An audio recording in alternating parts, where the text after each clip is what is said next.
May 31st, and it went on for about 24 hours. Now, there are still 3 people who are alive that remember the Tulsa Massacre. That's when angry white mobs set out under the cover of nightfall in Tulsa, Oklahoma, to kill Black people and to destroy Black America's economic mecca. It was over 30 streets in Greenwood in Tulsa that was a thriving Black community. They called it the Black Wall Street. And it's been 100 years since that massacre happened. Over 300 people were killed, even though on record it's only 37 people. And 107-year-old Viola Fletcher is actually speaking out about what that night was like. The night of the massacre, I was awakened by my family. I was told we had to leave, and that was it. I will never forget the violence of the white mob when we left our home. I still see Black men being shot, Black bodies lying in the street. I still smell smoke and see fire. I still see Black businesses being burned. I hear the screams. Have lived through the massacre every day. Our country may forget this history, but I cannot. I tell you what, if they can't get reparations for what happened in Tulsa, there's no hope for the rest of us, because that was so egregious and obvious, and it was just 100 years ago, and folks are still alive from that massacre. They can't use their typical excuses. Oh, you can't pay ghosts, or oh, you weren't a slave. Those folks are still alive and still have not gotten compensation. Right, there were about 9,000 Black people who lived in and around Greenwood Avenue. Before the massacre, they said at least 1,250 Black homes were destroyed in addition to other commercial businesses. So it was a bunch of different factors, like racism, of course. It was land lust by the railroads and industrialists for which the community sat, jealousy over the success of Black people, expansion of the Ku Klux Klan, and the former Tulsa Tribune. So there you have it. Yeah, I just read an article that Germany paid Namibia $1.3 billion for crimes committed by Germany and what is now Namibia. So it's really no excuse not to compensate, the people who lived through the massacre in Tulsa. And I was watching the local news here because I'm in Tulsa right now. They said Joe Biden is supposed to be coming here today around 1 p.m. For what? I mean, there's a lot of events. Yeah, I'm saying, but it's like, you're the president of the United States. Let's get some action. That's what I'm saying. You're the president of the United States of America. If you show up to places like that, it should be because you're actually going to do something, not for photo ops and just to say you were there and tell us how bad the crime was. We know how bad the crime was, but what are you going to do about it? Yeah, I mean, there's all these services happening today, so I'm just praying and hoping that as they're bringing more attention. I was watching the news yesterday, and they were saying how there was a lot of shame in even discussing it, and that's why a lot of people don't learn about it in school, because no one wanted to really discuss it. It was like a shameful part of history. America's got a lot of those. America's got a lot of, trauma that they've caused the people that I'm sure that they don't want to discuss. Same reason they don't want the 1619 Project in schools. All right, well, that is your front page news. And the Washington Wizards beat the 76ers yesterday, so they lead the series 3-1, and the Utah Jazz beat the Memphis Grizzlies. Utah leads that series 3-1. And of course, our Brooklyn Nets are going to be playing tonight. They're actually leading that series against the Celtics 3-1, and the Trailblazers versus the Denver Nuggets, that's tied at 2-2. Yeah, I don't think the Wizards not leading the series in Philly, are they? Oh, no, Philly's leading. Yeah, Philly's leading 3-1. Okay. Yeah, now they're leading 3-1. Got you. All right, get it off your chest. 1-800-585-1051. If you got something you want to get off your chest, or if you want to simply tell us why you're blessed, reach out and touch us right now. It's the world's most dangerous morning show, The Breakfast Club. The Breakfast Club. Let's go. This is your time to get it off your chest, whether you're man or blessed. Say it with your chest. We want to hear from you on The Breakfast Club. So if you got something on your mind, let it out. Yep, it's the world's most dangerous morning show, The Breakfast Club. Who's this? Yo, Charlamagne, this is Todd. Peace, King. How you doing, brother? I'm in a perpetual state of struggle, but that's not what I called about. I like that answer, though, because it was an honest answer. Yeah, it's an honest answer. Don't take it as a statement of sorrow, man. You got to struggle to move forward. I'm just answering the question. You got to feel your feels, brother. I'm not mad. Just don't stay there. But what's happening? Leave that, Black. Okay, hey, Envy, hey, Angela Yee. So listen, hey. I'm of the belief, based on truth, that if we would teach accurate history and accurate civics in this country, we would have no need or not even be compelled to teach critical race theory. And it's for that reason that I question the value of critical race theory, because a critical study of the accurate assessment of the facts in this country on how this country has behaved in a negative and positive way for its citizens would give you what you need through an honest study and delivery of history and civics. So I hope that at some point this becomes more of a topic of conversation on your broadcast, because while I'm not knocking its existence right now, I am saying that it's being put in place that has much more value, and that's a critical study of the accurate assessment of facts of history and civics in this country so that we can move forward better. But I mean, I agree with you, but that's why you need critical race theory. You need critical race theory because you know that the accurate history isn't being told. Well, I'm saying what we need is the correct teaching of history and civics, and push harder for that, so that you don't put another label on top of it and then be compelled to put another label on top of that. I see what you're saying. And let me say this as I exit out. I've known about the massacre in Tulsa since the summer before I turned 6, and that goes back to the 70s. And I knew some of those older people because I had family down there. They were in their 70s. And they were in their 20s when it happened to them, but they were in their 70s when I met them. Do you know they still haven't had their insurance claims paid out? That's disgraceful. Yeah, I mean that's what they fighting for now. I agree with you, brother. At the minimum. That's the minimum word. Thank you, brother. All right, get it off your chest. If you want to call us right now and tell us why you're upset, or if you want to tell us why you're blessed, just reach out and touch 1-800-585-1051. It's the world's most dangerous morning show, The Breakfast Club. Happy Tuesday. The Breakfast Club. Wake up, wake up. Wake your ass. This is your time to get it off your chest. Whether you're mad or blessed, we want to hear from you on The Breakfast Club. Yep, it's the world's most dangerous morning show, The Breakfast Club. Good morning. Who's this? Hi, it's Kay, calling from London. Peace, Kay from London. London town. I'm blessed, black, and highly favored. How are you? I'm good, man. I'm good. I just wanted to, just say that you've got some international listeners. You need to be aware of that. You've got some international listeners. I know you're very American-centered, but, there's some, you can shout out people across the pond that are, listening to you and supporting you, and, Oh, now I love London. Good morning, London. Yeah, I've had books. Good morning, Angie. Angie, I love you, man. You are an inspiration. I swear, you are an inspiration. I love you, man. Thank you. I love you too. Even if I had your accent, I'll be so happy if I even had your Brooklyn accent. You guys, you're just an inspiration, Angie. Man. Don't discredit your beautiful UK accent. We love that. And let me tell you something. People hate when you do their accent. There, but, I used to live in New Jersey, and they used to love me over there, but I don't like it. I'd rather talk like you guys.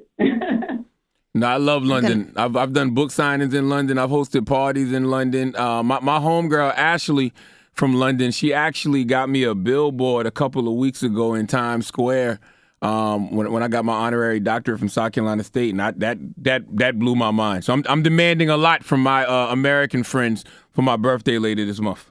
No, they're a lot more generous in London. They definitely are. Their money's worth more. Your money's worth more than ours.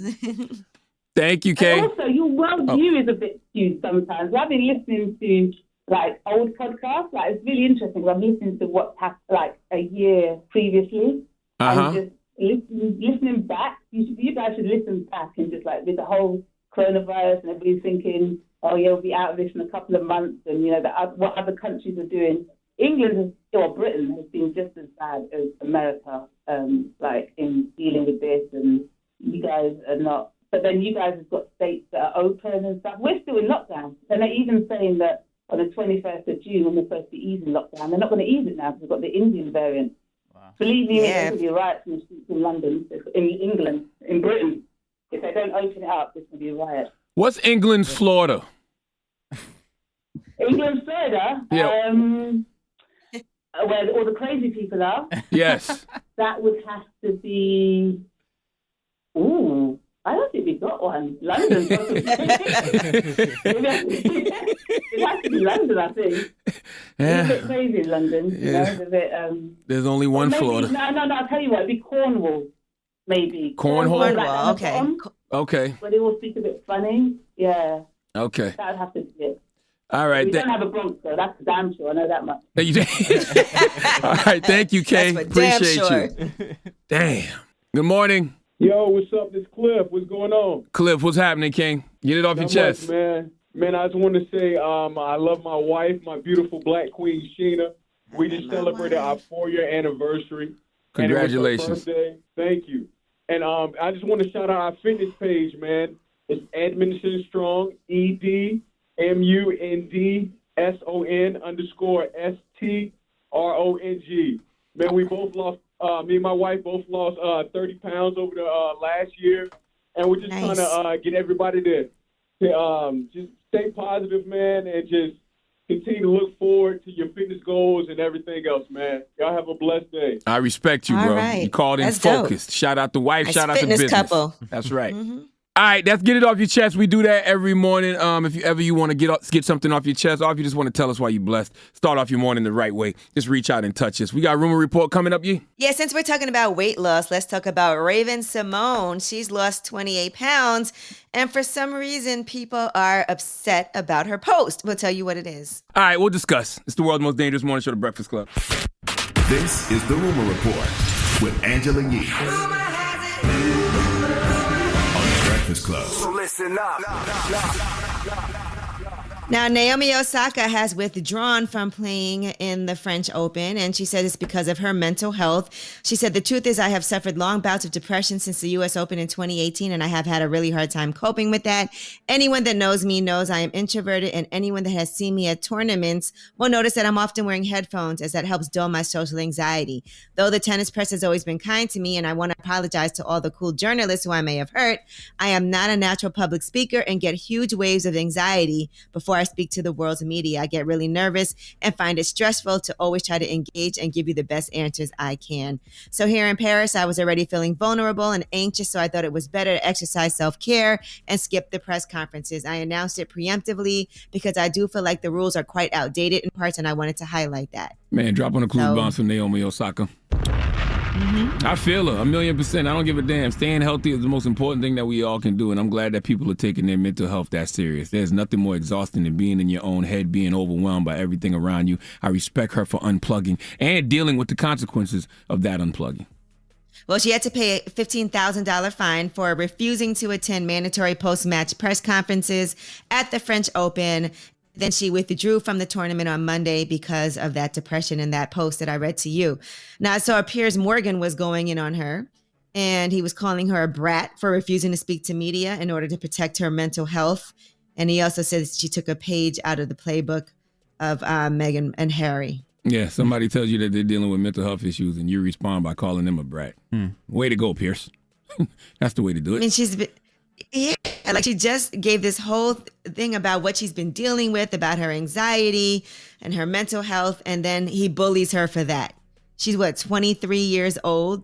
And it's not like she was losing. She won. Hey, I respect her for unplugging and dealing with the consequences of that unplugging. That fine is just an investment in her mental wealth. That's the way I look at it. I respect it.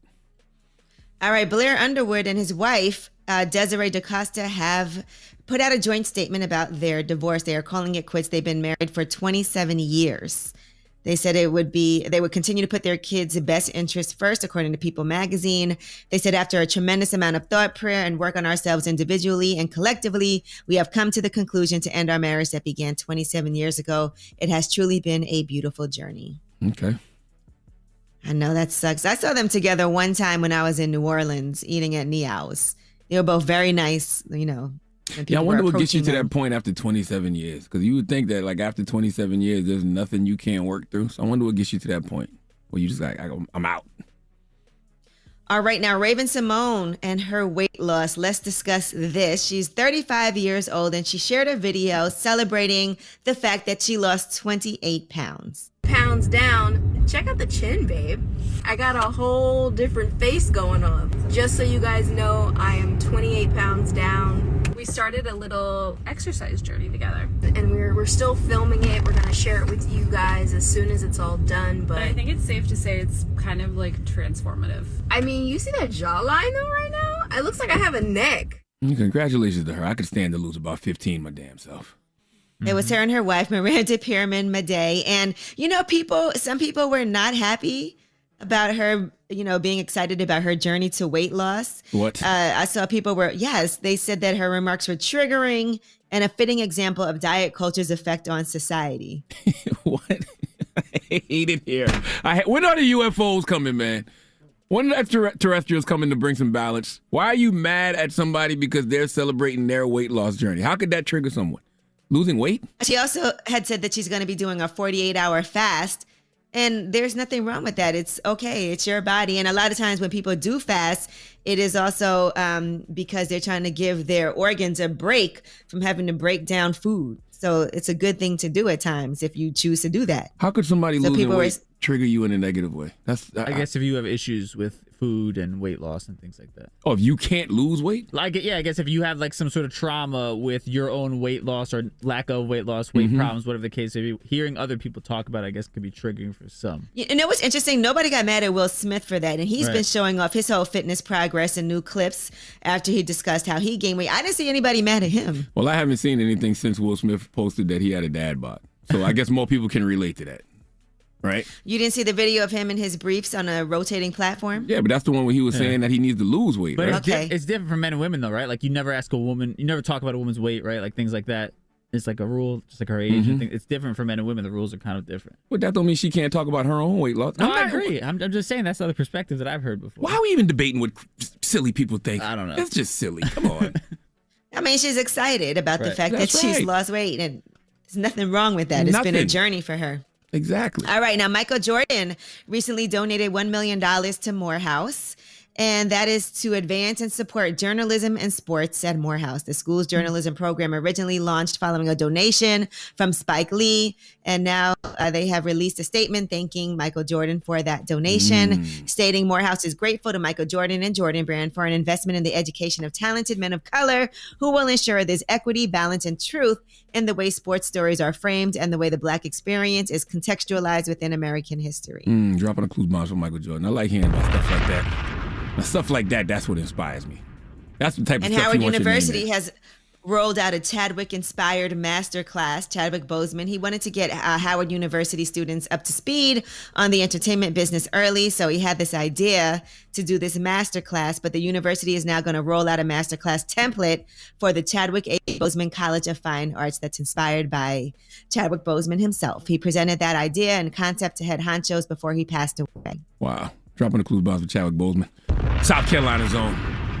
Rest in peace, good brother. All right, and just so y'all know, Felicia Rashad, who was just named the new dean of the Fine Arts College, will also help shape that. So everything is in good hands. All right, and that is your rumor reports. All right, we got front page news coming up next year. What are we talking about? Ooh, teaching masturbation in the first grade. What do you think about that? Oh, Lord. Come on, aliens. UFOs, we need you, baby. We need you now. It's The Breakfast Club. The Breakfast Club. Your mornings will never be the same. Do you want to elevate your sleep? Right now, save up to $300 on top-rated brands like Sealy's and Sleepy's at Mattress Firm. Plus, get a free adjustable base when you spend $6.99 or more. Every night, save big, sleep better. Shop the semi-annual sale now. Yep, it's the world's most dangerous morning show, The Breakfast Club. Charlamagne the God, Angela Yee, DJ Envy is off today. It's Tuesday, but it feels like a Monday. It's time for front page news. What we got, Yee? Well, let's talk about this shooting that just happened, and this was in Florida. Authorities have released new surveillance video footage of the suspects in the Sunday morning shooting that left 2 people dead and 21 people injured on Sunday morning. There's a video clip with 3 suspects who police say opened fire on a crowd outside El Mula Banquet Hall. They did find the vehicle that the suspects used in the shooting. That vehicle was submerged in a canal, and according to reports, it had been reported stolen 2 weeks ago. So they are saying it was a release party for a local rap artist. That's what the banquet hall was hosting when gunfire erupted around 12:30 a.m. And how many people got shot, you said? It was 21 people injured and 2 people killed. I heard nothing about that until just now.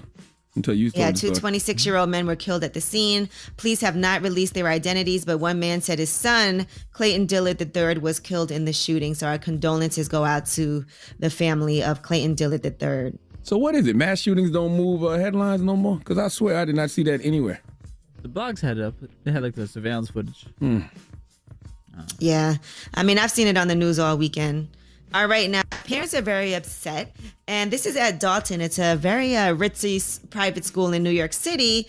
Their first graders were learning about masturbation in class. Now, a teacher at the Dalton school reportedly showed students a video from the cartoon series Amaze. A little boy in the video is asking about erections.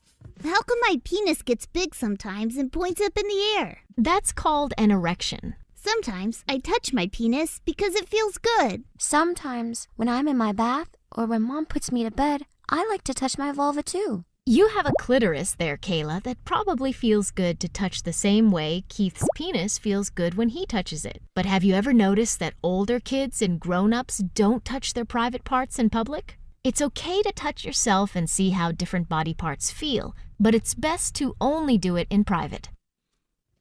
What do we think? Ooh, as a parent, what do you think? This is first grade. I feel like, they're planting seeds in kids' heads when they do stuff like that. Because first grade, I was not thinking about sex or masturbation. But after that video, I damn sure don't want to play with no toys no more. You know what I mean? Is there a reason for them even playing that video? Like, did the kids ask for that? Did parents catch their kids masturbating? Like, what was the point of that in first grade? I don't know. When do kids start wondering about their bodies? That's and noticing, like, when do boys start getting erections and girls start touching themselves? That's a great question.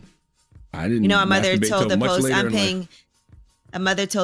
paying $50,000 to these a-holes to tell my kid not to let her grandfather hug her when he sees her, because a lot of this is also about consent, right? And the students are reportedly taught not to let their parents or grandparents touch them without asking for permission first. For a hug? Right. They're taking it too far. UFOs, aliens, extraterrestrials. Barack said that UFOs exist, right? Mm-hmm. They're presenting it in front of the Senate this month. Okay? We need them now because everybody's lost their mind. I'm serious. Everybody's lost their mind, man. Is it the age thing, though, or is it the actual teaching of masturbation?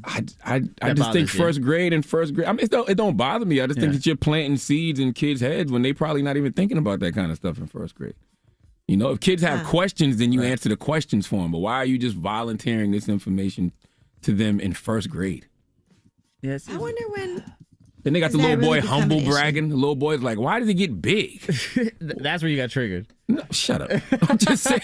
It's like, why didn't you just say hard? Why did he say he got big? Because they're trying to be politically correct, I guess, to their kids. I don't know, man. Look, I'm reading this article about when do kids start masturbating and how to respond when that does happen. And they said the majority of kids discover their genitals and the pleasure they can bring by age 6. Right. I think kids are a lot more advanced than we give them credit for. Yeah, that's because I didn't start masturbating until in my teens.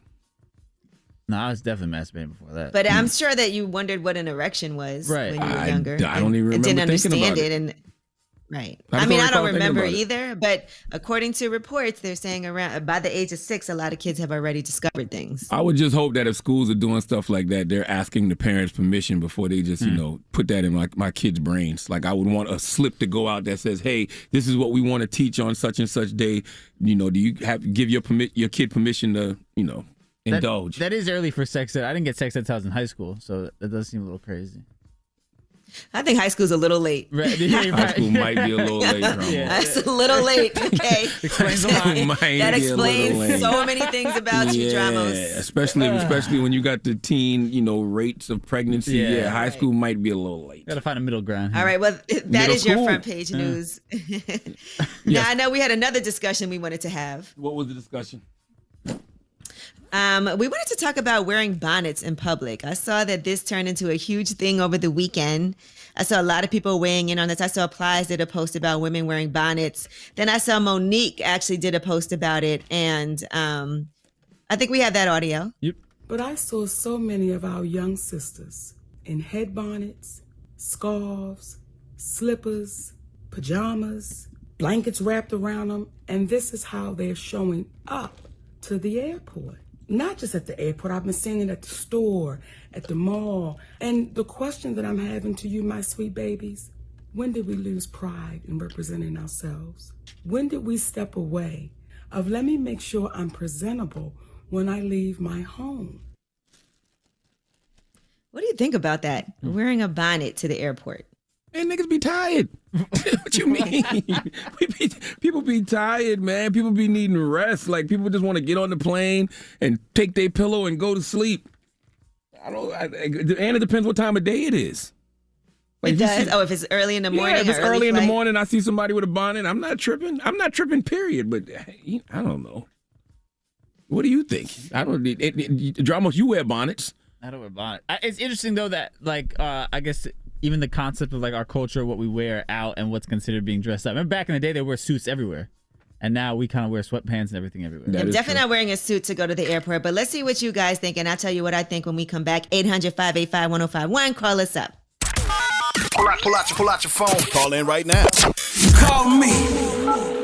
Add your opinion to the Breakfast Club topic. Break it down. 800-585-1051. The Breakfast Club.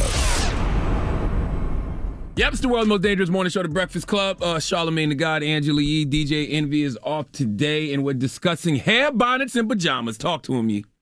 Yes, and Monique had some comments about wearing those bonnets into the airport. Here's what she said. But I saw so many of our young sisters in head bonnets, scarves, slippers, pajamas, blankets wrapped around them, and this is how they're showing up to the airport. Not just at the airport, I've been seeing it at the store, at the mall. And the question that I'm having to you, my sweet babies, when did we lose pride in representing ourselves? When did we step away of let me make sure I'm presentable when I leave my home? What do we think about this, Angela Yee?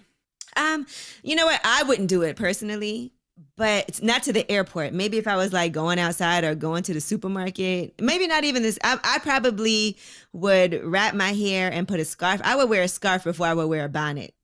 I'll say that much. Like I will put a scarf on, but not necessarily a bonnet. But I really don't judge people who do it. I personally wouldn't, but I never looked at somebody and been like, I can't believe she left the house like that. Yeah, I thought about it during the break. I don't care. I can understand where Monique is coming from. She's an OG. She wants to see the youngins carrying themselves the way she would. But you can't expect you from other people.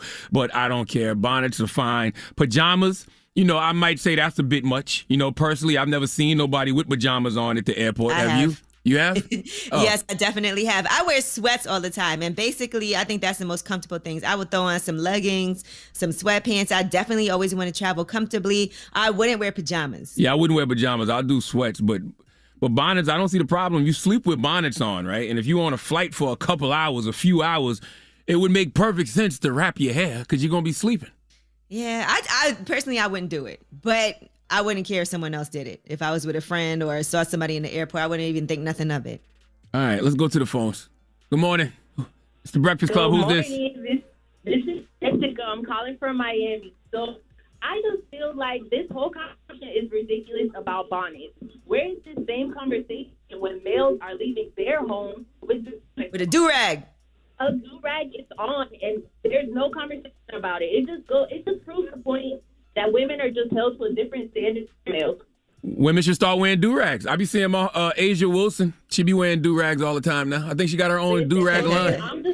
I'm just gonna wear a do-rag to beauty supply stores. Only time I wear one. Does do-rag do the same thing as a bonnet? Can it keep your hair intact? I guess so. Yeah, that's what a do-rag. It keeps your waves going. Charlamagne ain't had hair in a minute. I have no idea. They had none of this. I don't know what y'all talking about. Let's go to the next caller. Thank you for calling. Good morning. The worst thing with guys is when they take off the do-rag and that line be in the middle of their forehead. Yes, they do it, and you start rubbing your head like you got a headache. Good morning. Good morning. Good morning. Who's this?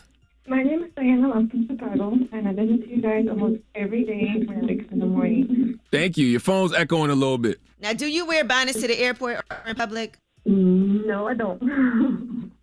Okay, so you agree with Monique? Yeah, I do. I'm going to be very honest with you. I'm one of these girls that like to look good wherever I go. Like, why should I leave my house looking like a hot mess? I feel you. So bonnet equals hot mess to you? Well, to me, yeah, because it doesn't look presentable to me, because I feel like, why would you want to look like a hot mess when you leave out your house? Now, if you see somebody with a bonnet on, do you judge them? No, but I feel like, okay, why would you wear that, outside? However, I would have to say this. Hey, that's judging people, ma'am. Okay. All right. Have a good day. I guess it's a matter of preference. I don't know if there's a wrong answer here. Good morning. Good morning, Breakfast Club. This is Mr. Dingo of Dingo 0925. Oh, God. Mr. Dingo, do you wear your bonnet and your pajamas to the airport? No, I don't wear a bonnet. To be honest, guys, really what it is, we've lost our appreciation for flying, and it's really sad. At one point, it used to be an honor to fly a plane. You had to get dressed up and represent your family to the T. So somewhere along the line, we just lost that. I don't really know what happened. I don't believe that. I don't think people lost their, what'd you call it? Appreciation for flying. No, I don't think it's that. I just think that them airplanes aren't that comfortable, bro. Like airplanes are not comfortable at all. Even if you're in first class is cool, but all first classes are not equal. Planes just aren't comfortable. I judge when I see people wearing heels in the airport. I'm like, now why are you wearing heels in the airport? Now that's what I'm saying. I be like, where are I'm you not going? lying. I'm with you. When I see people overdressed, when I see people overdressed at the airport and they got on heels or they got on like full suits with hard bottoms, I'm like, I hope they got a short flight. But you're right. I shouldn't judge because they might have to hop off the plane and go to a meeting or be coming from something too. So. Exactly. Go to a meeting, whatever. But yeah, that's honestly what it is. But y'all make sure y'all catch me at DJ Every Star Show in Atlanta. Holla. All okay, right. We'll be looking for you. Why you say it like he performing? I don't know. All right, it's the Breakfast Club. We're talking about bonnets and pajamas. Do you feel that they're appropriate attire just to be out and about in? Let's talk about it. It's the world's most dangerous morning show, the Breakfast Club. I know it now.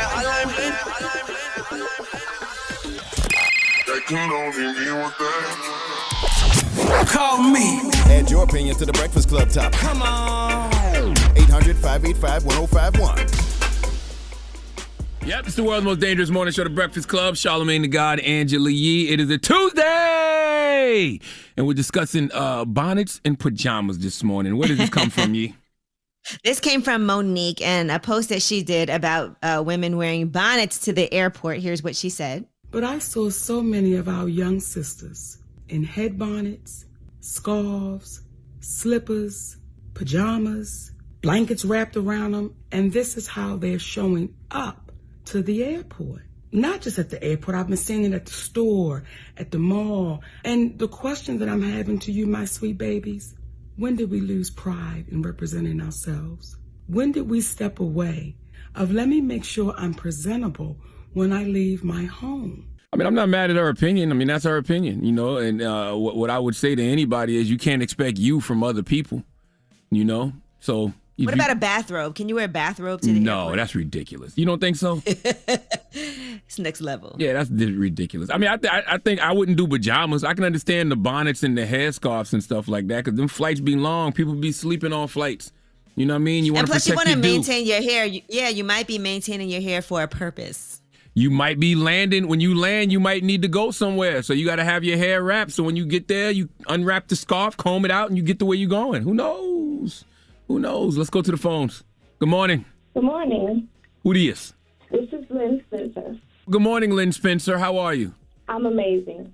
Good morning. How are you guys? I'm blessed, black, and highly favored. Bonnets and pajamas, out and about. What you think? Would you do it? I don't personally wear bonnets, but as a medical and a mental health professional, if you are unapologetically black, who created a standard of presentable? You are supposed to do whatever makes you feel comfortable. Okay. Whatever makes you comfortable. So no judgment. Correct. We don't have room for judgment. Now, it is a double-edged sword because your appearance can open up other individuals to your mental health, how you feel about yourself in reference to depression and things of that nature. But as an unapologetically black individual, you're not supposed to impress anybody. You're supposed to do exactly what you want to do, how you want to do it, and take those consequences for it. Well, I'm with you. I understand. I understand what you're saying, but then people can go too far with that, right? Because I mean, what if somebody shows up to the airport with just a trench coat on and nothing under it? They're gonna take those consequences. True. Yeah, they definitely will when you got to take off that coat to go through TSA. Exactly. No, I get what you're saying. Right to do exactly what they want to do. Who created the standard of presentable? Yeah. Not us. I get it. So, but what if the standard is coming from one of us? Like in Monique's case, if Monique is saying this is what she would like to see, don't we got to take that into consideration? Who said Monique was one of us? Oh, okay. Now, see, I ain't going that far now. No, but I'm just saying, us is different categories of things. Us is considered representable, but everybody can't relate to Monique. I can relate to an Angela Yee. I can't relate to a Monique. I get it. So I get it. Black people. If Angela Yee had a standard and she says, you know what, ladies, this right here is appropriate. This right here is not appropriate, because we can personally see how she carries herself and that her word is her bond and that she's not going to tell people to do things that she's not going to do, then that might be something you might look at and say, you know what, let's kind of look at this standard a little bit differently. But coming from a rich individual that has stylists and all of these other things that is dressing them to prepare them to go places, she's not an us. We're regular, everyday, hard-working mental health professionals, and this is what we do. And our focus is to make sure that people understand how to be unapologetically Black and hold on to those consequences. Well, I appreciate your opinion, Lynn, and I'm sorry that you don't. And I'm sorry you don't think Angela Yee's rich. I'm not. Look, I feel her. I'm sorry not that rich. I'm sorry that you don't think that about me. I definitely got to get up and work every single morning. And sometimes I'm tired and I'm not going to have time to get dressed up and do my hair and, do all of those things. Might throw my hair in a bun, put on a hat, do what I got to do. Absolutely.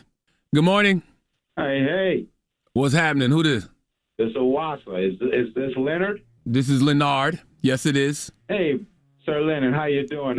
It's Leonard. Before we get on first we get on the topic of the bonnets our queens are wearing, I want to say, don't let Angela Yee and that other guy in the studio, don't let them talk about anything dealing with children, because it's obviously they don't have kids. Who in the hell want their first and kindergartners learn about homosexuality and masturbation at that age? Where did you come up with all of this? Who said anything about homosexuality? That kind of training, I guarantee you they don't have children. I don't think we said nothing. Now let's get on the subject. We didn't say nothing about homosexuality. I guarantee you I was a child. That's right. And Envy got a million kids. He's talking about drama. I guarantee you I was a child, and I guarantee you I know my own experiences as a child. 5 or 6-year-old grandkid to learn about that kind of stuff. I don't even know what you're talking about, sir, but she's too angry. He's upset. He's upset about the teachers at the school. Okay, let's get on the bonnets. Yes, sir. You hate them. Absolutely. Well, you're not a woman, so you can't talk about bonnets. I know he hates them. You embarrassed, Charlamagne, and I've been wanting to talk about this, and you and Envy ain't said a word about it. I'm talking about at the malls, at nice, trendy restaurants. It's embarrassing. And I'm going to hold the Black queens available, but not policing this. Come on, coming outside with the house shoes on and the pajamas and the bonnet. It's embarrassing. Anything else, sir? Are you a woman? Sir. I like women. Well, then should you be weighing in It's on what women decide to do with their bodies or what they decide to wear on their heads? Now, do you see the hypocrisy in your statements? There's a time and a place for everything. How dare you weigh in on something that you're not? So Angela Yee, you and your girl, when y'all go out to clubs, when y'all go out to a nice restaurant, when you go out to premiere, we need you to calm down. We need you to calm down, sir. You're going to say, oh, yeah, wear your bonnets. Sir, I'm not going to be you and tell people what they can and can't wear in the airport. Can I ask you a question, sir? Black women or white women? What's your preference? Well, you're queens, the queens. Okay. Just making sure. I don't see any white women wearing bonnets. Here we go. You said what? White women definitely. I don't see any white women wearing bonnets. Okay, so when you say queens, who are you referring to, sir? I can't tell. I bet you use the phrase good hair too, don't you? No, I don't use that phrase. But you used it. You just used it. Thank you for calling, sir. Sure you tell people you got good hair. Have a good day, sir. No, I don't. I have terrible hair. All right, thank you. All right. Listen, man, everybody's entitled to their opinion. What's the moral of the story? Is there a moral to the story? Look, the moral to the story is, I agree with the woman that called up earlier where she said you can wear what you want, but you just have to know that there's whatever the repercussions are from that, that's on you. I don't judge what anybody has on in public. I'm on my business. I'm also a New Yorker, so I've seen everything. So it takes a lot for me to be like, damn, what they doing? Honestly, I think that's what Monique is trying to say. Monique is just trying to say, like, yo, you leave the house looking a certain way, people may judge you or treat you accordingly. So there is repercussions and consequences for, how you present yourself, I think. And a lot of times they'll be dead wrong because it'll be the people with the most power, the most whatever, that you judge them wrong. And you be the one that suffers those repercussions and consequences. That's very true. You treat people based on their appearance. That's very true. Envy is off. Happy Tuesday. But Shout it out feels to like a everybody Monday. who celebrated Memorial Day yesterday. Mm-hmm. And I went to go see Donnell Rawlings perform at Caroline's. I told you Miss Jones and Wendy Williams showed up. I did. I saw that in Page 6 yesterday. I was reading about that. Yes, so that actually made it into Page 6. And I'm going to tell you what really, really happened. Should I save it for Rumor Report, or do you want to know now? You should save it for Rumor Report. Why would you give it to us now? Unless you got something better for Rumor Report. I mean, I have a lot because, it's over the weekend. It was a holiday weekend. Wait, why is that a story Jay-Z, for young bucks like myself? The two of them in a room, why is that a big deal? You're so disrespectful. I'm just asking, that's a real question. You are so disrespectful. I can't ask a question? Jesus Christ. Why is the two of them in a room a big deal? Well, Charlamagne worked with Wendy Williams and Envy worked with Miss Jones. Mm-hmm. So, there's They that. had a slight rivalry back in the day. Gotcha. Okay. Mm-hmm. And so the two of them actually came in together. And so what happened was at the end of the show, well, first of all, Donnell, of course, kept shouting all of us out. And when they came, it was like pretty much the end of the show. There was literally, I think Donnell was about to wrap it up. And I think he extended it just a little bit because they walked in, kind of late. And so Donnell kept saying, "Oh, we got all these queens of radio in the room." And Wendy was like, "What?" Like she didn't know, who else was there. But Miss Jones had already waved hello to me and everything. And so then she was like, "Oh, hey, Angela." Then somebody in the audience yelled out, "Oh, no, not hey, Angela." And it was getting like a little feisty. What's wrong with hey, Angela? I don't know. That's what I'm saying. I don't know what was going on that it was such a big deal. So then at the end of the show, Donnell was like, "Hey, let's all take a picture." And Miss Jones, gets up there and they're trying to get Wendy to get up. I'm still in my seat. And then, Donnell's like, "Come on, let's take a picture." So I got up to go take a picture with Donnell, as I would have done anyway. And people in the audience were like, "Wendy, go, Wendy, go." And she didn't want to, which is no big deal, no problem. Like, I didn't really have an issue with it at all. I didn't go up there thinking that we were all taking a picture. I went up because Donnell was like, "Come on stage, let's take a picture." So how'd that turn into Wendy Williams snubbed y'all? I don't know. I guess because they felt like Miss Jones got up and took a picture. I got up and did it. And they felt like Wendy should have, but nobody has to take a picture if they don't want to. How y'all know when your feet didn't hurt in that moment? You just saw her post about her feet last week. I'm just playing, white devil's advocate. You saw her I mean, post whatever about her the feet reason last is, week. even if you just don't feel like it, it's not a big deal. It was really the audience that was like, "Get up there, go, Wendy. Come on, Wendy, take the picture."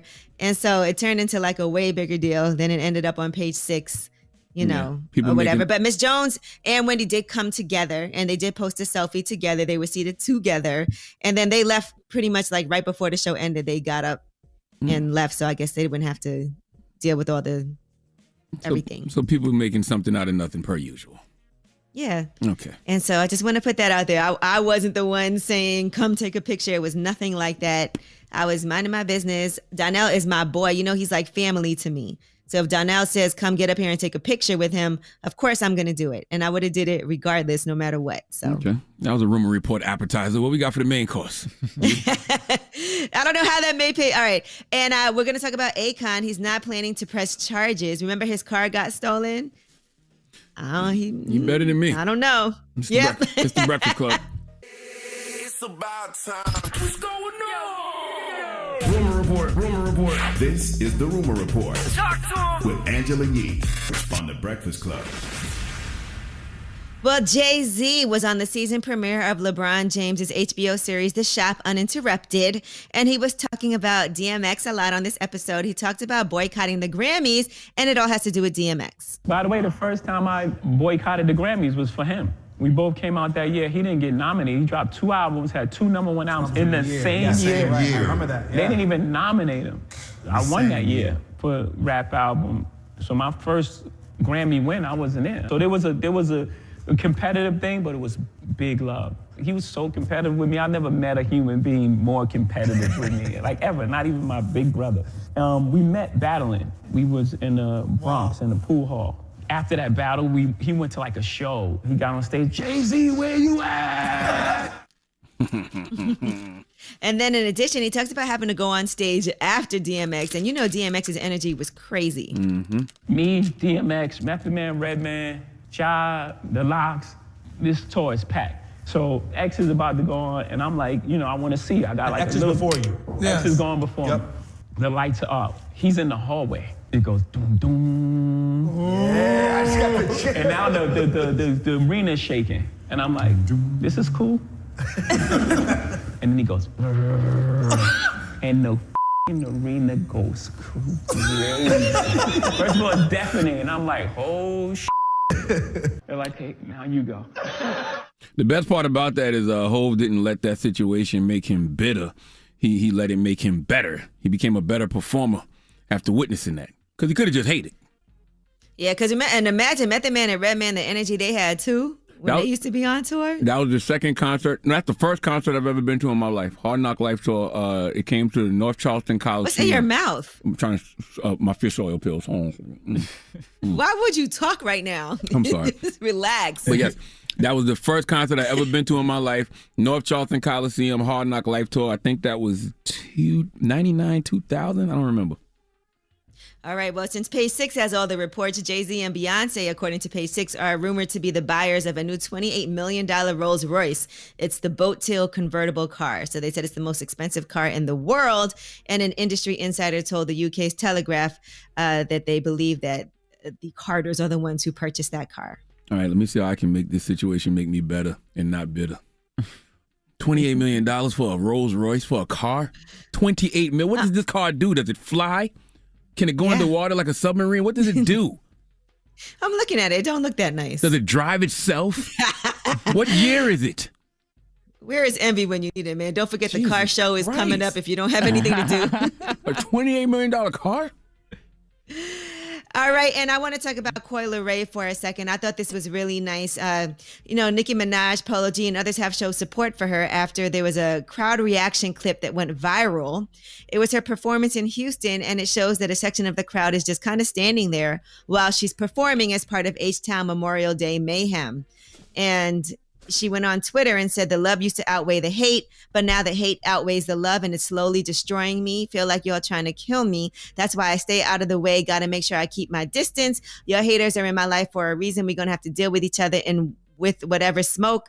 And, she goes on and you can tell she was just disappointed with that viral clip. But Nicki Minaj weighed in and said, don't do that. Chin up. Always remember this. When black people are not effing with you, they will boo.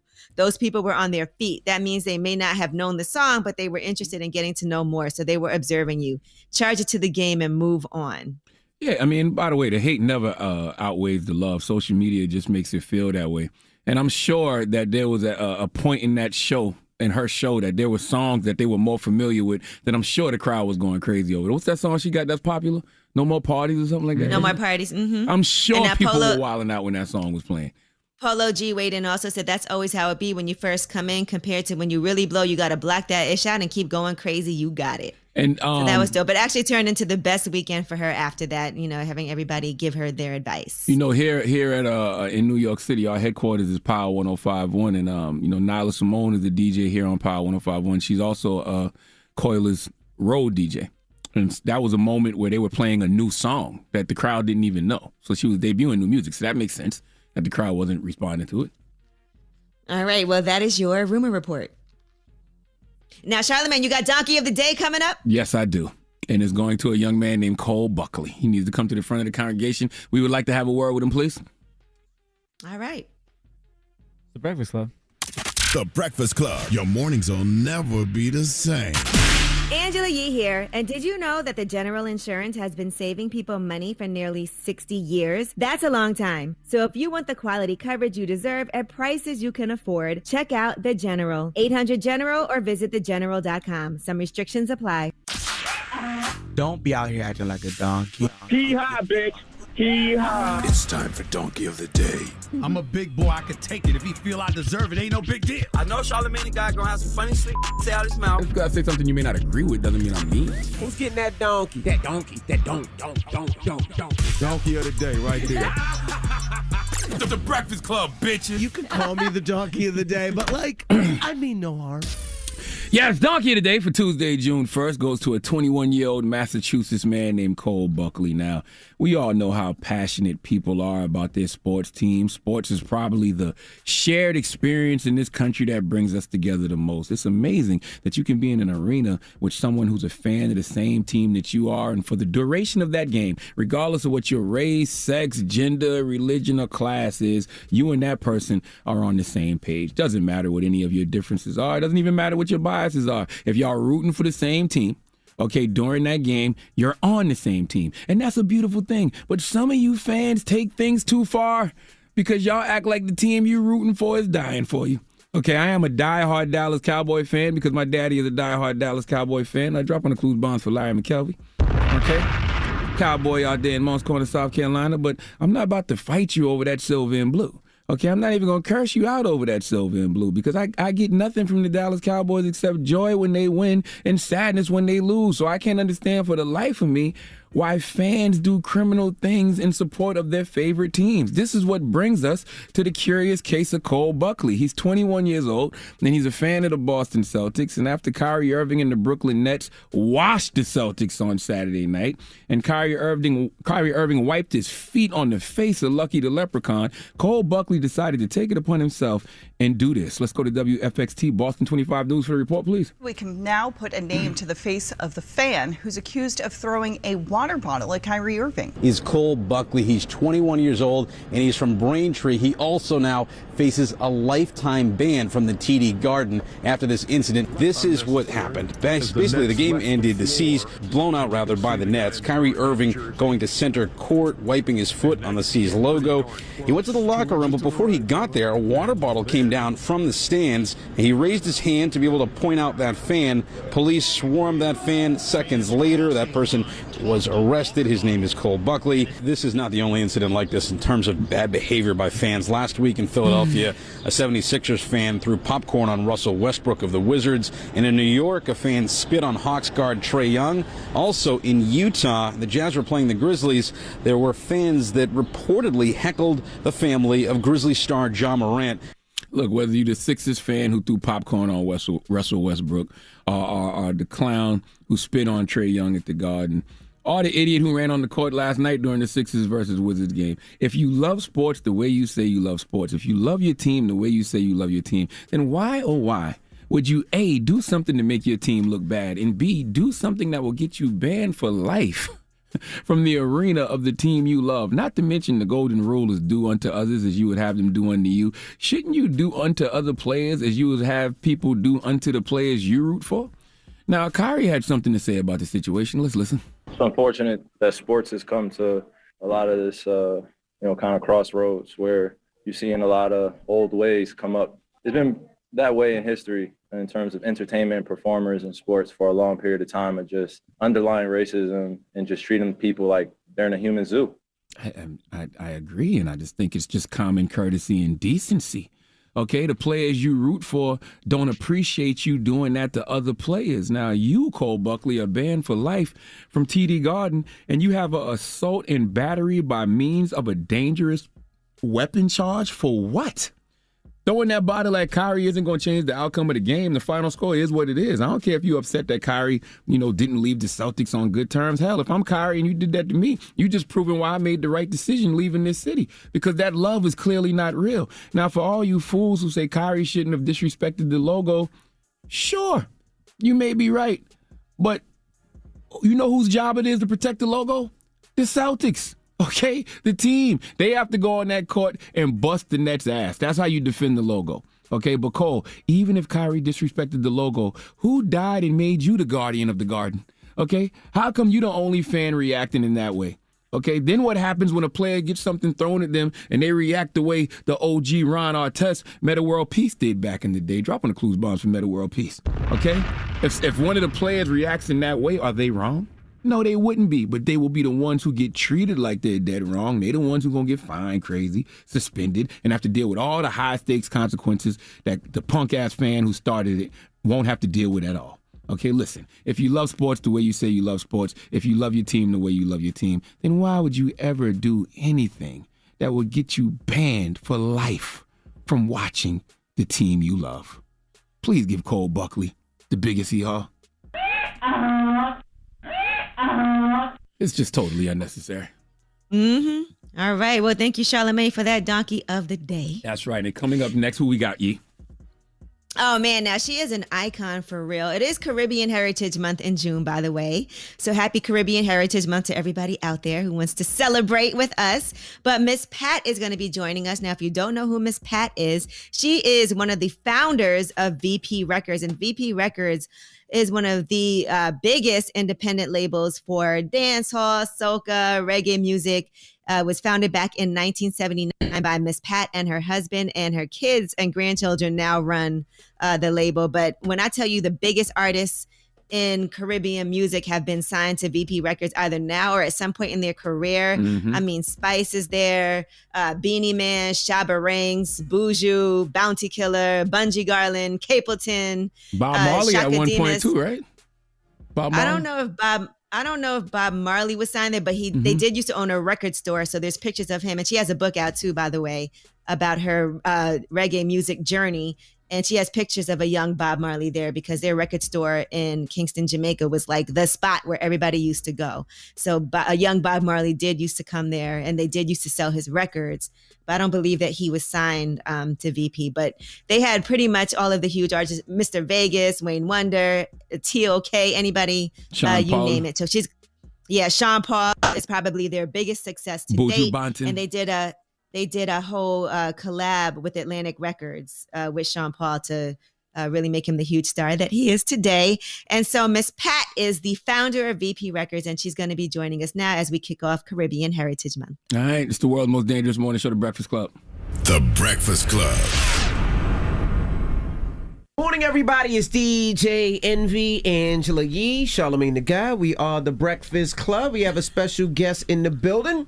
We have Miss Pat. Good morning. Good morning, Miss Good Pat. morning. Good morning. Happy to be here. Happy to have you. Such an honor to have you, Miss Pat. And you have such an interesting journey, but you founded VP Records, right? And for people that don't know about VP Records, we want to talk about the history of that and how you got to where you are. But just tell us how important VP Records is for the reggae and for the whole world in general. VP Record for me, I started it very, very young. And it's a journey. It's over 60 years. And I love every minute of it. And I'm very happy that I'm still here, high up in age. But I enjoy my journey for the last 60 years. And I'm happy to see my reggae music has spread all over the world. And I am being blessed with all who helped me to reach this stage. Now, Miss Pat you're from Kingston, Jamaica. And you came over here when you were young, correct? And you created VP Records. The only reason I know is my mother-in-law is Chinese Jamaican, and she came here from Kingston, and she tells us the stories all the time. So break down how difficult that was, because she always used to tell me that they would send one relative over first, and that one relative would bring everybody, to send for everybody, as she would say. Yeah. Yes, as I said, I came here in 1977. But my brother-in-law was living here before I did. So he was a help to bring us over. And then my husband came first with my two sons. And 3 years after I got my papers, then myself, my second son, and my daughter came. And what made you think of creating VP Records? At the time, reggae music was hard to get. It was very hard to get. Even the time when VP Records was around, that was the only place to do it. So what made you say, you know what, I want to create VP Records and have a brick and mortar store in Queens and be the outlet for all Jamaican artists at that time for decades. Or Caribbean artists. Caribbean artists for decades. Yes. Well, long before that time, I was also doing music in Jamaica, 20 years before. You were doing music, 18. you were doing songs? Yes. So I spent 20 years on the counter at Randy's record. 20 years after, that's when we came here. Now, Miss Pat, this is all in her book too, by the way, because I want to make sure we know. Miss Pat has a book, My Reggae Music Journey. Beautiful book, the most amazing pictures in here. You have like all of the iconic artists from dance hall, from reggae, all of that are in this book. And they all had to pass through Randy's and VP Records at some point in their career. Yes, it has been a journey. As I said, I started very early when Jamaican music was just about to start. In maybe 20 years ago, 1958, when we got our independence in 1962. That was a big, big year for us, and we was invited to the World Sphere here in New York, and that was a great thing for us because we were able to spread ska at that time. Ska was in, and we brought ska with us, and from ska we have come right up 60 years after. How difficult was it to create VP Records? Very difficult. When I came here, they knew Bob Marley, but they didn't know all the other artists that we had in our genre. So we had to start 20 years backward. small space and start all over again. I would go to Brooklyn 3-4 times a week trying to sell a couple of 45 records. Wow. So it's been a journey, but we love what we do, and we stayed here over 40 years now doing the same thing. Did the labels- Embracing Jamaican reggae music and also soca. We dipped into soca. Maybe 20 years now we started to do soca. Did the regular labels try to shut you out because here you are, independent, Chinese Jamaican, you know, and at the time all the labels were ran by white corporations, and you were kind of the only independent out, and you were making money, you were bringing artists in, you were the only place for Caribbean artists. Did they try to box you out and push you out at all, or even try to buy it back then? Well, you know, I should say we had a core audience, which we tried to service, and little by little everybody knew about us. And at one time, we do telemarketing. We didn't know a customer.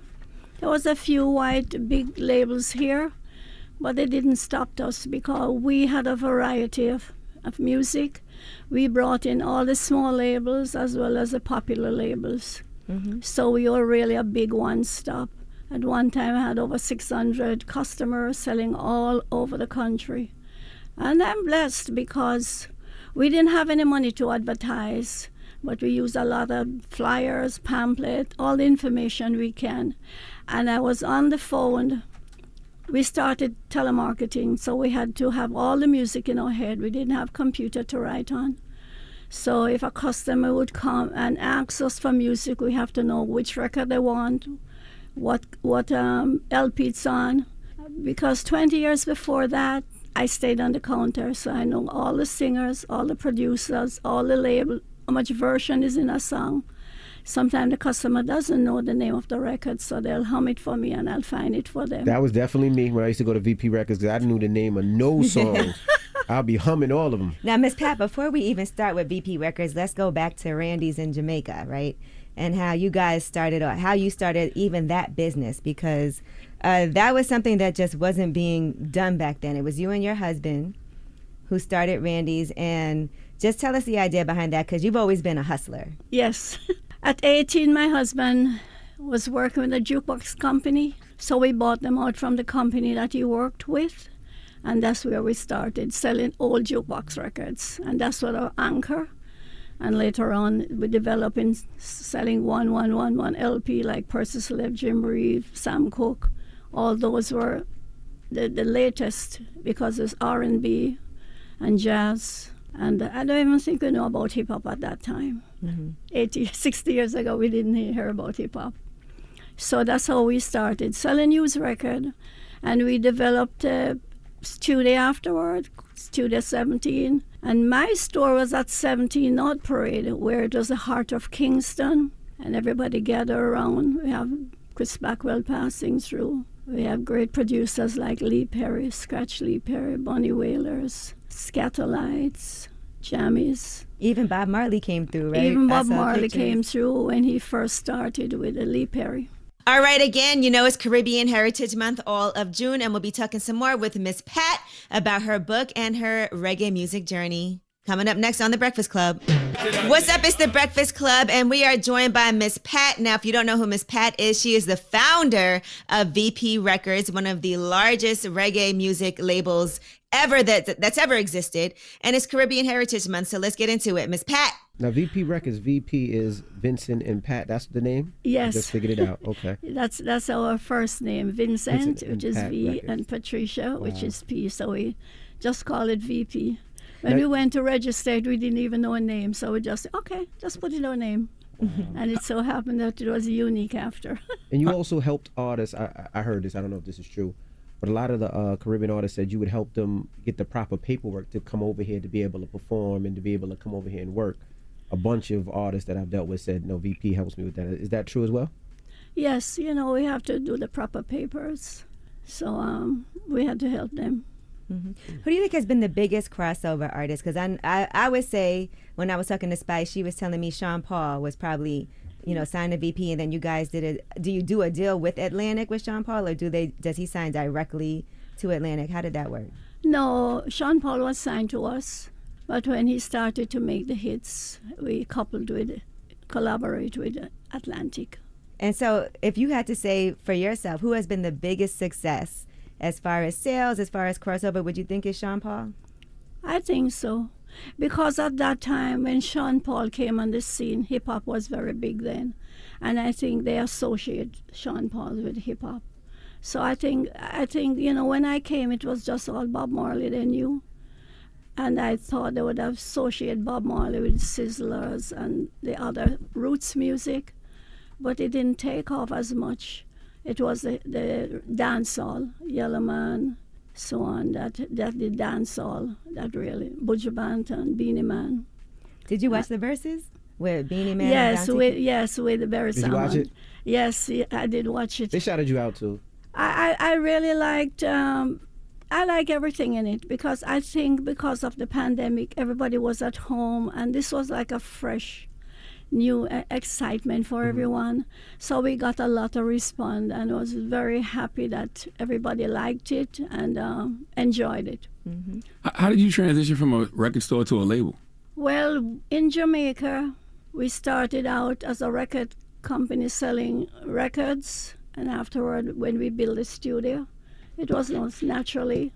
My husband did Independent Jamaica in 1962, I think, and that became a big hit for us because the radio didn't want to play it, but the streets were singing it, so they were forced to play it.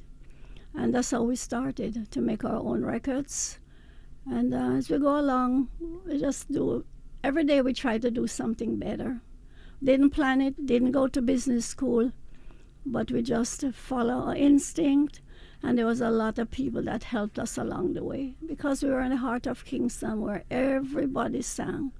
In Jamaica, we are gifted for singing because we sing when we're happy, we sing when we're sad, we sing when we're working, we sing in church, we sing on the street. So we are blessed that Jamaica is gifted for singing. Mm-hmm. Miss Pat, what about being a woman in this business, right? Because look at you. How tall are you? 4'11"? Yes. 4'11". Not when she stand on her money, though. So how is I don't know if the money woman? came first. I think you're helping others and the money will follow. Yeah, well, back home I didn't know I was invaded into man's job. I was just working. But when I came here and we were doing telemarketing, and they would say, "Can you put on a man for me?" I said, "Why?" He said, "Well, I don't think you know what I need because, I don't know the name of the song, but I can hum it or I know who sings it." So you test me, I know it. I spent 20 years on the counter, I know all the songs. So after that, they realized being a woman doesn't mean you can't learn your trade, Mm-hmm. So I learned fast and I had to learn hard because I don't go to the dances. So I had to just learn and listen and ask questions and who sing that, who produced it, who was the backup singer, do they have 10 versions behind it, who did them. So I learned a lot of lessons by on the counter every day for 20 years. Actually, I used to spin the disc on the counter too. Wow. What about the women artists? Like a well, Lady Saw? at first it was, we didn't have much, we had the I-Trees, which is Rita Marley, Marcia Griffiths, and Judy Mott. Those were the three I knew. And gradually, as you go along, we signed quite a few women artists. And I'm blessed now that they were only backup singers. They weren't really individual singers. But they are coming up. But we need more women on stage. How was Bob Marley? How was it like working with him or just knowing him on a personal level? Bob Marley is very shy and not who you see on stage. When he was about 16, 17, he used to pass by the store. He was always going to play football with his friend Skill Cole. He just came, look around for his friends, and they would leave. But Lee Scratch Perry was the first one that brought him in the studio upstairs and then made his first new LPs. Did you know he was special? When did you realize he was special? No, nobody knew everybody.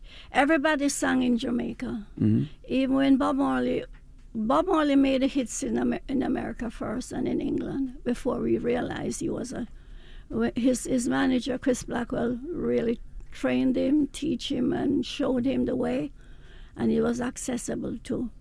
And he followed instructions. But when you first knew him, nobody knew Bob Marley would get a hit because everybody sang. Mm-hmm. So when he became a hit, we had to brush off all the Bob Marley records because they were hot at that time. But I would say nobody knew a hit. A hit is not born in the studio or on the boardwalk. It's born in the streets. Yeah. They always ask me, how do you spot a hit? I would say, not in the boardwalk and not in the studio. The people on the street makes the hit. Well, thank you for joining us this morning and taking time out of your day and coming and giving us some history. That's right. Make sure y'all go get that book. It's a beautiful, amazing book. A lot of information, Miss Pat. It truly is an honor. You are an icon to me and to so many people, so I'm so glad you were able to join us. And I want to thank you all and the Breakfast Club to have me and to share my journey. It's been a pleasure, and I'm so happy to be here. Right. Thank you all. Thank you to all of the reggae fans out there and the hip-hop fans. Thank you for supporting my music for over 60 years. Big up! Oh, God. That ain't it? That ain't it. Oh. That ain't it. All right. Well, it's it's the Breakfast Club. Good morning. Thank you. Thank you very much. Okay. The Breakfast Club. It's time. She's spilling the tea. This is the Rumor Report with Angela Yee on the Breakfast Club. Well, Timbaland and Swizz Beatz did their versus rematch battle, and it went down Sunday night live at Live in Miami. And it was a good battle because the two of them definitely have some hits. I mean, you talk about Aaliyah, DMX, Missy Elliott, Jay-Z, Beyonce, Nicki Minaj, Justin Timberlake, J. Cole, Drake, Lil Wayne, and so on for 20 rounds all together. I saw a lot of people saying the audience wasn't that hyped, though.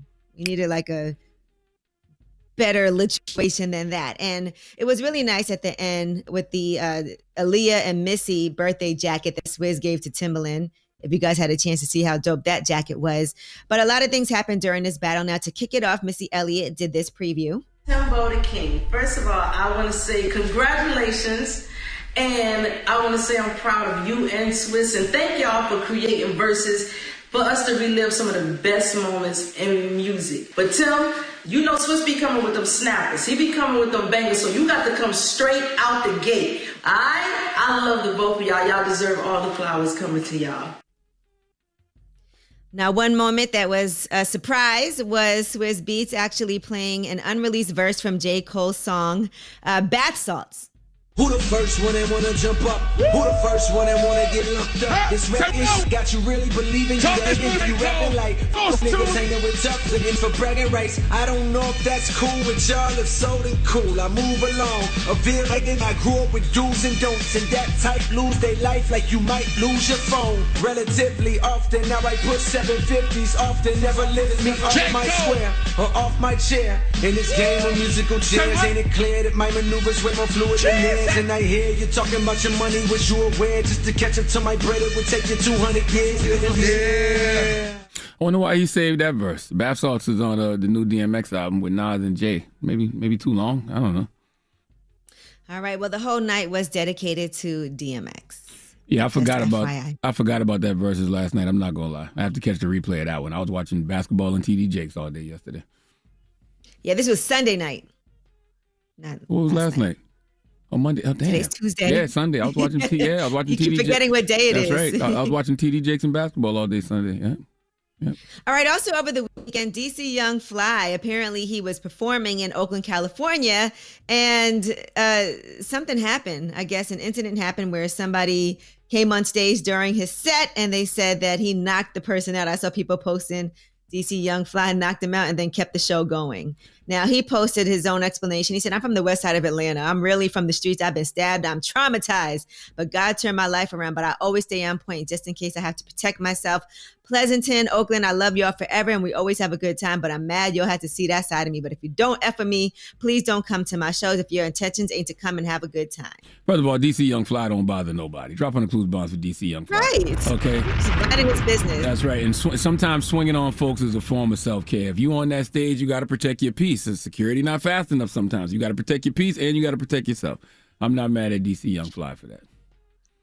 All right, now I meant to do this earlier with Jay-Z when he was on the Shop Uninterrupted. He spoke on being a father and one thing that he had to learn because of Blue Ivy. As fathers with daughters, like, what is it like in this world now? I didn't learn how to swim until Blue was born.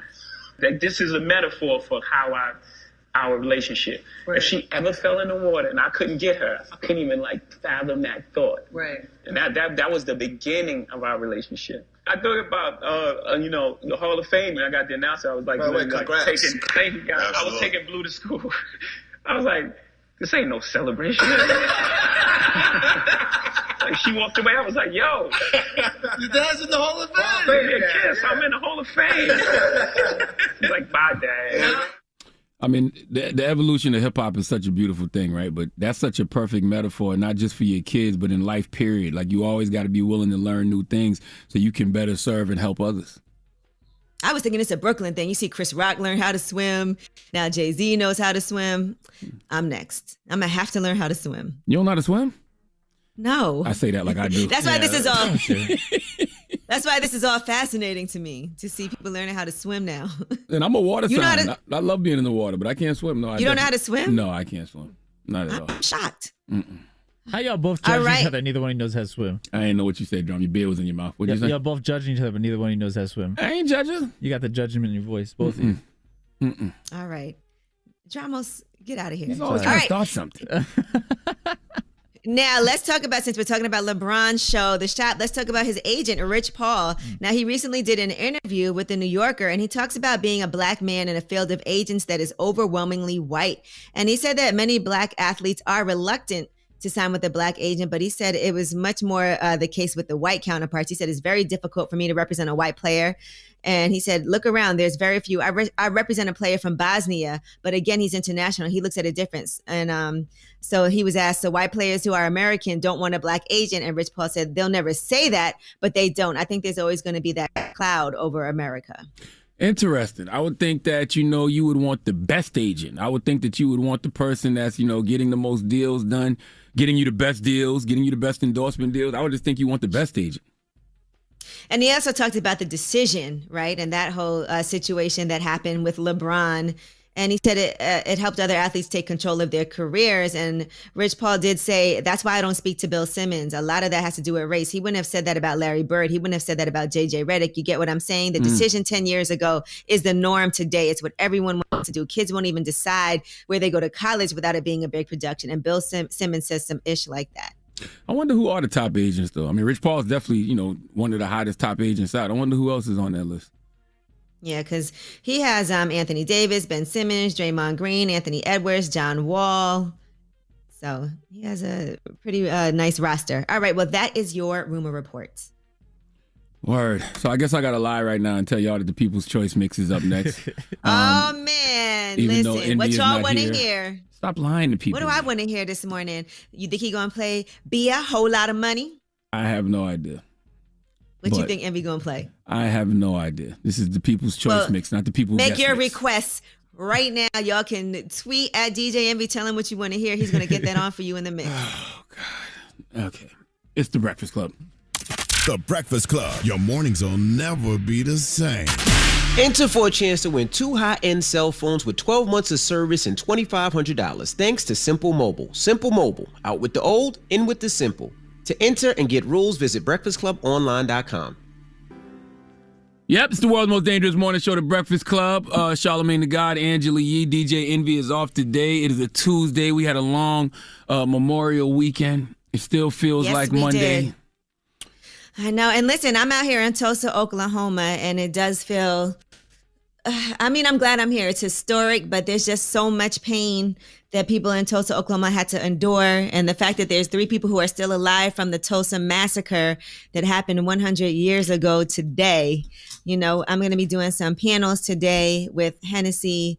They're sponsoring a lot of the activities that are happening out here this weekend, Mo at Hennessy. So I just want to thank them for just participating. And I'm hoping that some of the relatives of the people from the Tulsa Massacre and even the 3 people who are still alive today will get some type of justice from this horrible incident that happened 100 years ago. Yeah, I mean, massacre. If people in Tulsa, if those people in Tulsa who are still alive, you know, can't get any form of reparations for what happened to them 100 years ago, there's no hope for the rest of us. You know what I mean? Because that literally was just 100 years ago, and they're still alive to talk about it. They can't use the typical excuses like, well, you can't pay ghost, or, you know, y'all weren't slaves. Like, no, those people lived it. So them and their descendants should definitely be compensated. Yeah, and I've seen stories about different people who actually have relatives who they're descendants of people who actually were really rich during this time period in Tulsa 100 years ago, and you know, everything was taken from them. Wow. So imagine your lineage put you as one of America's wealthiest families, and then your life was impacted by something that happened 100 years ago, a massacre from white supremacists, and you still haven't gotten any justice. That's right. That's right. Well, and also, too, I want to tell people, man, make sure that they grab Tamika Mallory's State of Emergency, How to Win in the Country We Built. Nothing makes my heart smile more nowadays than seeing people posting about the book, how the book has impacted them thus far. So thank you. It's available everywhere you buy books now. All right? We got the positive note when we come back. It's the world's most dangerous morning show, The Breakfast Club. Yep, it's the world's most dangerous morning show, The Breakfast Club. Charlamagne the God, Angela Yee, DJ Envy is off. I think it's time for the positive note, Yee. All right. Well, Charlamagne, what is the positive note today? The positive note is simply this, man. First of all, I want y'all to watch Bishop T.D. Jakes' Left for Dead sermon that he gave on Sunday. If you haven't seen it yet, man, go on YouTube and watch that. It is a word that will bless your life. But he said something in there that made me think. He actually said that what you call luck is actually God's grace. So that's the positive note. Nothing you have is because of luck or chance. It's all due to God's grace and favor. Breakfast Club, bitches! Y'all finished or y'all done?